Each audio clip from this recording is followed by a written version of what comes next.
फूल भी दे तो मुझे स्वीकार हो।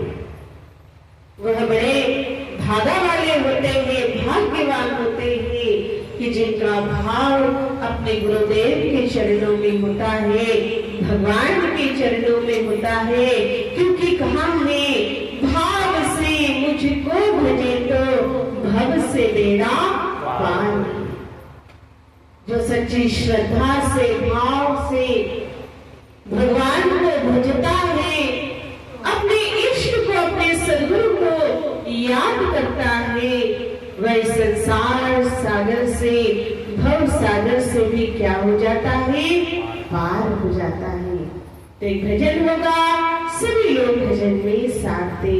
प्रेम से बोलिए श्री सद्गुरुदेव महाराज की जय। सच्चिदानंद भगवान की, सभी महापुरुषों की जय।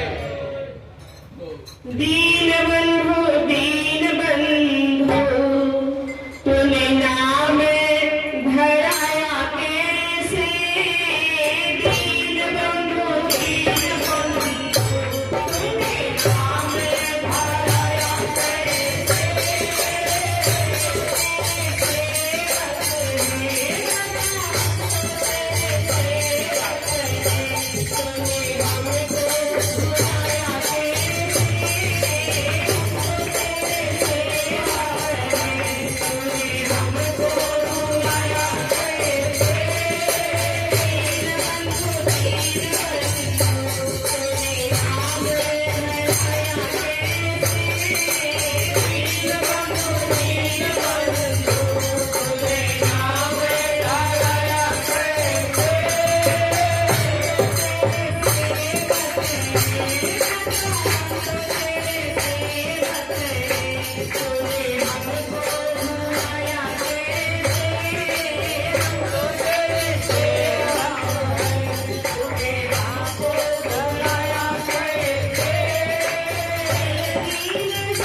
हम तेरे सेवक हैं, तूने हमको बुलाया कैसे।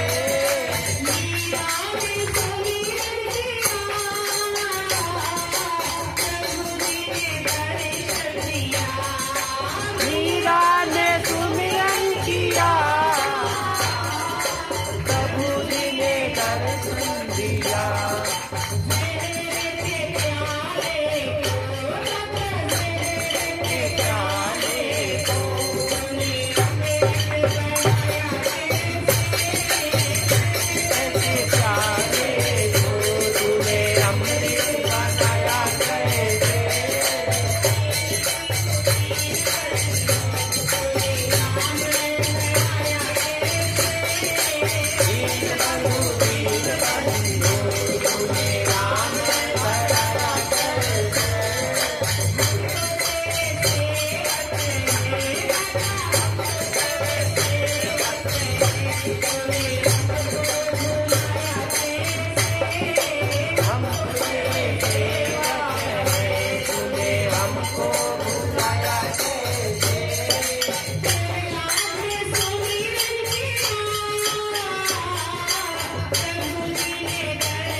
लाइव ना हुई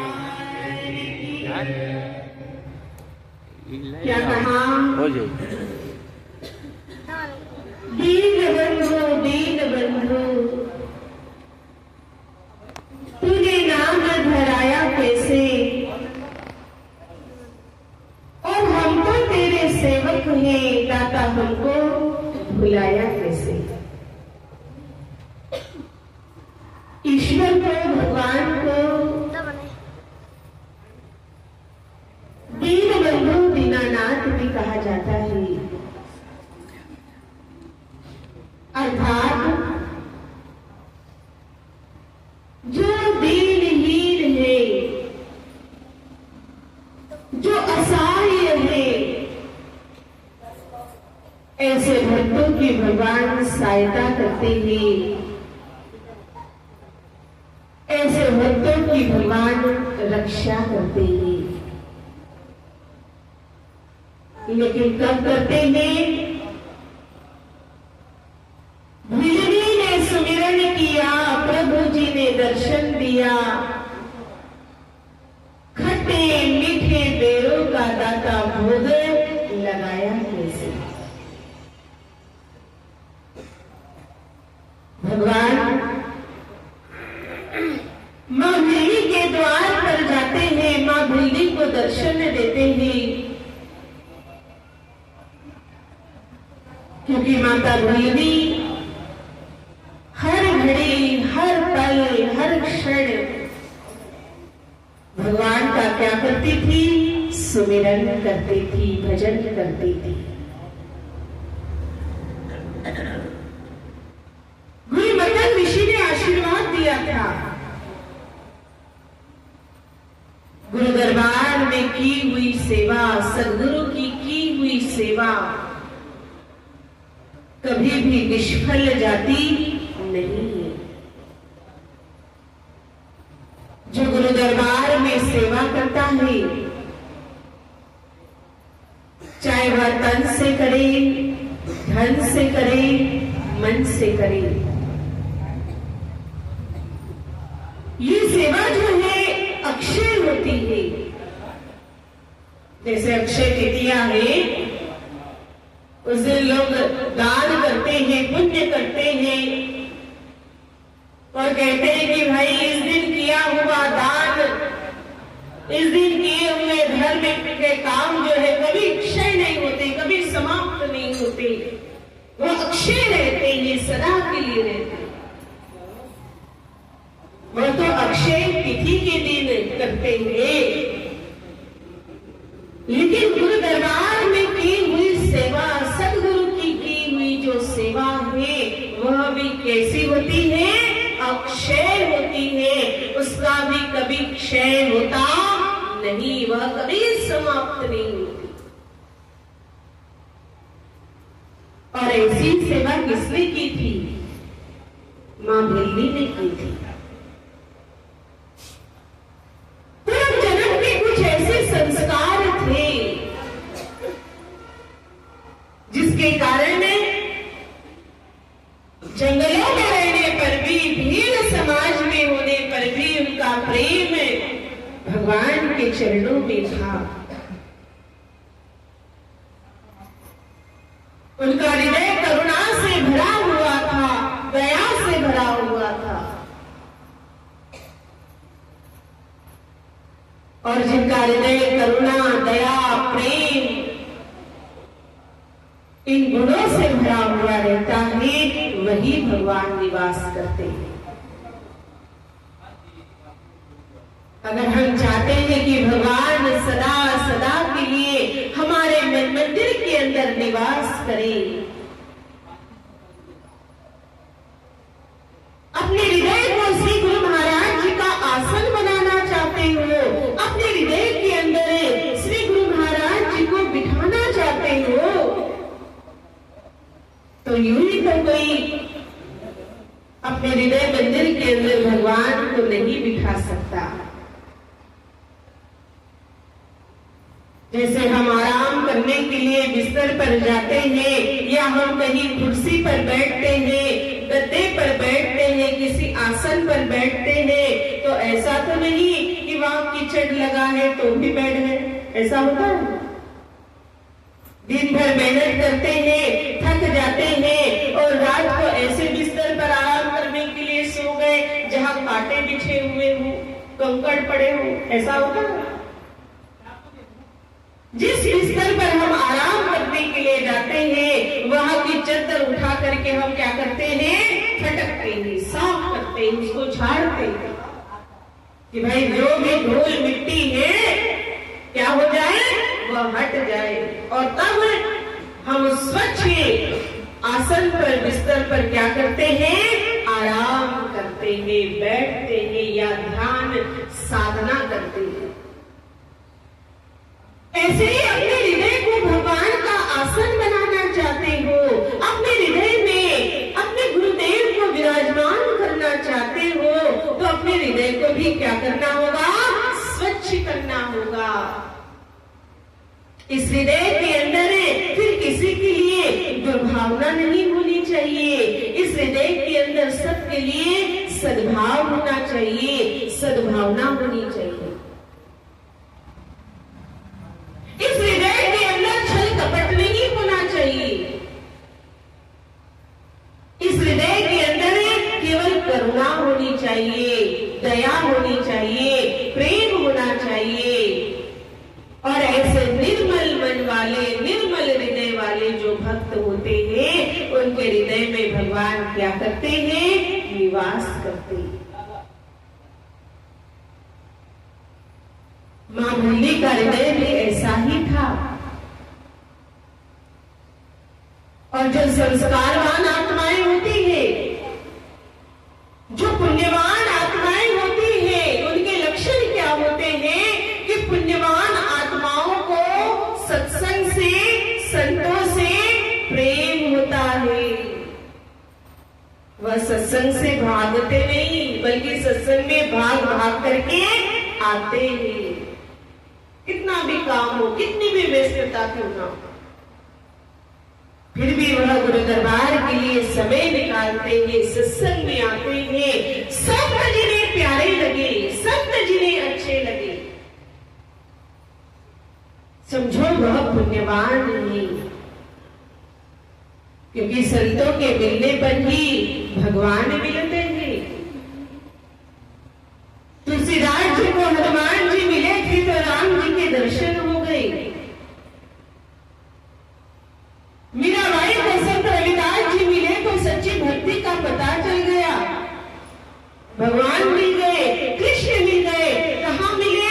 घट मंदिर के अंदर मिले। तो संतों से जिनका प्रेम है वह संस्कारवान होते हैं, और मां भैली को भी संतों से बड़ा प्रेम था। उनकी सेवा करना, उनके सत्संग को सुनना उन्हें बड़ा अच्छा लगता था, लेकिन मन में संकोच करती थी कि मैं भूल जाती कि हूँ, क्या पता यह साधु संत मुझे अपने आश्रम में आने दे या ना आने दे। इसलिए दूर छिप करके वह सत्संग सुना करती थी, और रात्रि में वह छुप छुप करके संतों की सेवा करती थी। और मां भैरी जब देखते हैं कि गुरुदेव है, गुरु महाराज जी है, मतंग ऋषि, वह ब्रह्म मुहूर्त में उठ करके पंपा सरोवर में जाते हैं स्नान करने के लिए। और गुरु महाराज जी के जो जाने का मार्ग है उसमें बड़ी काटेली झाड़ियां हैं, कांटे पड़े हैं, तिनके पड़े हैं, पत्थर पड़े हैं। मां भीरी देखती है कि इस मार्ग से गुरुदेव जाते हैं, मेरे सदगुरु जाते हैं, संत जाते हैं, और पत्थरों से उन्हें ठोकर भी लगती है, उनके पांव में कांटा भी चुभ जाता है। और इसलिए इतना समर्पण, इतना सेवा भाव कि अर्धरात्रि में ही उठ करके मां भैली क्या करती थी? उस रास्ते को साफ करती थी। जो भी झाड़ियां है, कंकड़ पत्थर है, उन सबको वो हटा देती थी। मतंग ऋषि तो वर्षों से जा रहे थे उसी मार्ग से, उन्हें मार्ग का अच्छी तरह से पता था, लेकिन जिस दिन माता भैली ने वहां सेवा की, मार्ग स्वच्छ किया, और मतंग ऋषि वहां से जाते हैं तो उन्हें बड़ा आश्चर्य लगता है कि आज रास्ता इतना साफ कैसे है, आखिर किसने ये सेवा की है, ये मार्ग की सफाई किसने की। और मां भैली रोज छिप करके वह सेवा करती थी। और एक दिन मतंग ऋषि क्या देखते हैं कि यह शबरी है, भिलनी है, जो क्या कर रही है? सेवा कर रही है, ये रास्ते की सफाई करती है। गुरुदेव मतंग ऋषि माता भैली से कहते कि भैली, तुम्हारे अंदर इतना प्रेम है, इतना भाव है, इतना समर्पण है, तो यूं छुप छुप करके क्यों सेवा करती हूँ? आओ, तुम मेरे आश्रम में आओ, मेरे आश्रम में रहकर तुम क्या करो? सेवा करो, प्रभु का भजन करो, ध्यान करो, साधना करो, और अपने जीवन को सफल बनाओ। संसार के अंदर जो सच्चे ज्ञानी होते हैं, सच्चे महापुरुष होते हैं, वह किसी से भेदभाव नहीं करते कि ये ऊंच है, नीच है, बड़ा है, छोटा है, नहीं। महापुरुष समदर्शी होते हैं, उनके नजरों में सब एक समान होते हैं, वह सब एक दृष्टि से देखते हैं। सांसारिक लोगों की दृष्टि कैसी होती है कि भाई ये फलाना तो ये ऊंचा जाति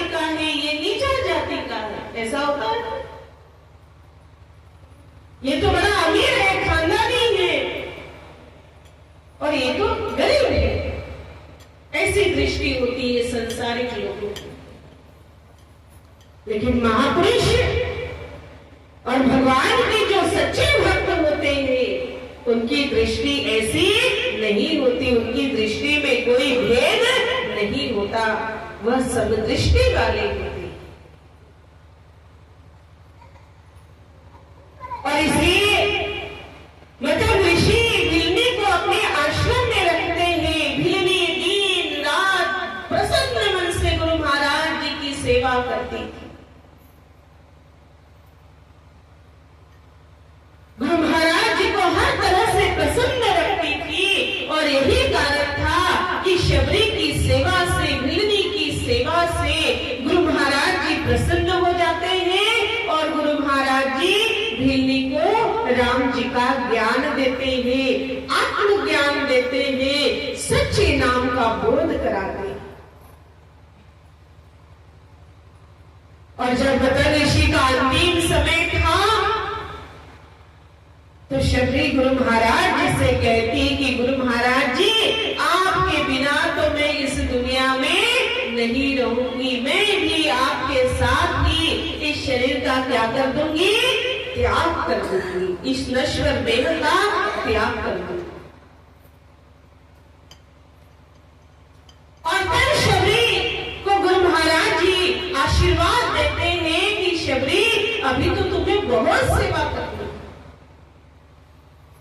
देखो, जिस आश्रम में तुम रहती हो, जिस कुटिया में तुम रहती हो, तुमने मेरी इतनी सेवा की, मेरी आत्मा को प्रसन्न कर लिया है और यही कारण है मैं तुम्हें आशीर्वाद देता हूँ। मेरे वचन है कि एक दिन तुम्हारे द्वार पर, तुम्हारी कुटिया में कौन आएंगे? राम आएंगे, भगवान आएंगे तुम्हें दर्शन देने के लिए। इसलिए तुम्हें तो यही रहना है और क्या करना है? प्रभु की सेवा करनी है, सुमिरन भजन करना है। और जिस दिन से गुरु महाराज जी ने आशीर्वाद दिया, गुरु महाराज जी के मुखारविंद से वचन निकले कि कौन आएंगे? राम आएंगे, भगवान आएंगे। गुरु महाराज जी ने कोई निश्चित तारीख नहीं बताई थी। आजकल के समय में तो हम भक्तों को समय मिल जाता है कि भाई इस तारीख को गुरु महाराज जी आएंगे, ये प्रोग्राम की तारीख क्या हो गई? निश्चित हो गई। इतने दिनों में सबको क्या करनी है? प्रोग्राम की तैयारी करनी है, सेवा करनी है। 15 दिन का समय, 2 महीने का समय, 3 महीने का समय मिलता है। गुरु महाराज जी दयालु है, समय देते हैं कि इतने समय में आप सब लोग क्या कर लो? तैयारी कर लो। कौन से समय में सत्संग होगा? शाम को होगा, सवेरे होगा, दिन में होगा, रात को होगा, सारा समय निश्चित होता है। लेकिन जब भगवान राम आने वाले थे वह दिन निश्चित नहीं था, निश्चित तारीख मां भिलनी के पास नहीं थी कि इस दिन आएंगे तो इसी दिन तैयारी करूंगी, इसी दिन सारी सेवा करूंगी। नहीं, शबरी जो है वह उसी दिन से भगवान के आगमन की तैयारी करने लगी, भगवान के स्वागत की तैयारी करने लगी। क्योंकि गुरु महाराज जी ने तो कोई ना दिन बताया था, या सोमवार को आएंगे, या मंगलवार को आएंगे, या गुरुवार को आएंगे, या शुक्रवार को आएंगे। ना कोई वार था, ना कोई तिथि थी। तो शबरी तो रोज भगवान का इंतजार करती थी, रोज भगवान के स्वागत की तैयारी करती थी, रोज रास्ते को फूलों से सजाती थी, खट्टे मीठे बेर लेकर के आती थी और हर पल हर क्षण भगवान को क्या करती थी? याद करती थी, राम जी को याद करती थी। जिसके लिए कहा है, मेरे घर